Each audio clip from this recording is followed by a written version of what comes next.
A čo to bude, pán doktor? Aj keď ultrazvuk patrí k najdostupnejším metódam určovaniu pohlavia plodu, túto otázku vám nezodpovie pri prvých poradniach napríklad 7-8 týždni. Najlepšie je teda pohlavie plodu pomocou ultrazvuku určovať medzi 18. a 22. týždňom tehotenstva. Samozrejme, pohlavie môže byť viditeľné aj skôr 12. týždňa, ale pri ideálnej polohe plodu a vyšetrením skúseným ultrazvukárom na kvalitnom prístroji. Pohlavie je taktiež možné určiť aj z krvi matky tzv. Neinvazívnym prenatálnym testovaním prítomnosti chromozomu Y. Týmto vyšetrením sa dá zistiť pohlavie od 10.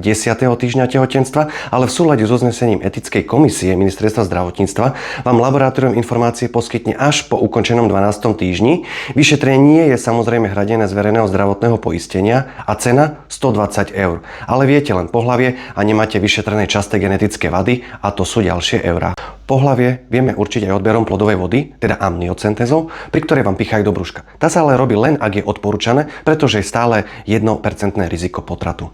A vraj sa predávajú testy na určovanie pohlavia z moču. Tu si ale dám okuliare. A tieto testy vám garantujú 99% presnosť za 15 sekúnd a len za 20 eur. Za mňa je to jednoznačne zdieranie zvedavých mamičiek, ktoré sa aj tak o pár týždňov pohlavie v 95% dozvedia. Takže nakupujte neutrálne farby, veď aj bežová, hnedá siva sú fajn.